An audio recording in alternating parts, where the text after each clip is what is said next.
will be beneficial for them.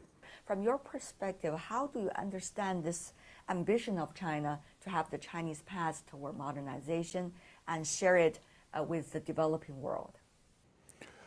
I respect China's achievements, which are tremendous over the last over 40 years since the opening up and policy and reform policy came into action. I think it's a role model for many countries. Also, we should leave it to each country to make its own decision what system it wants to adopt. And I think we should be very careful in imposing systems. But the Chinese model is certainly a very attractive model for quite a number of countries.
Differentiates these protests of the last several days is the scale and widespread nature of them.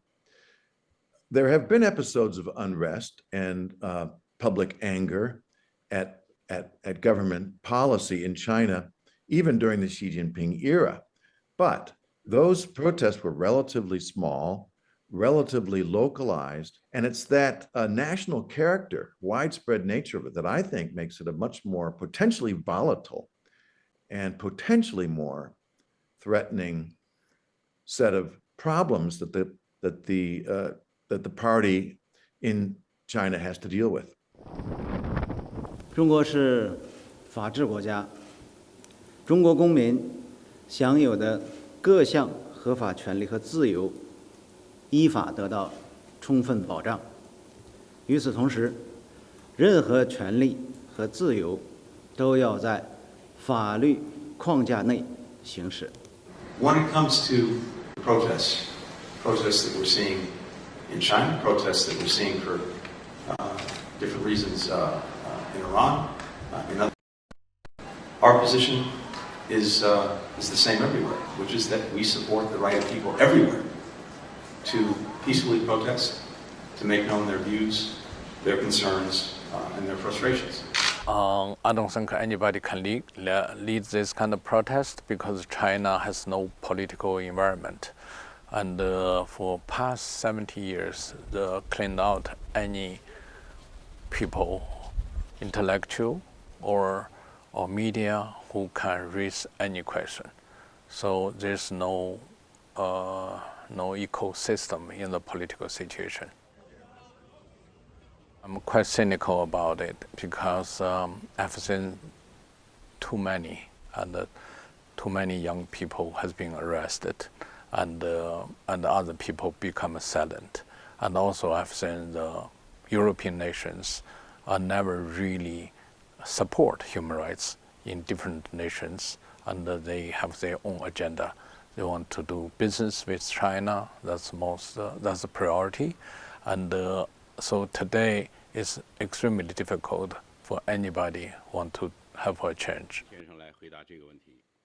近期群众反映的问题呢，主要不是针对疫情防控本身，而是集中在措施简单化、层层加码、一刀切、忽视群众诉求等方面。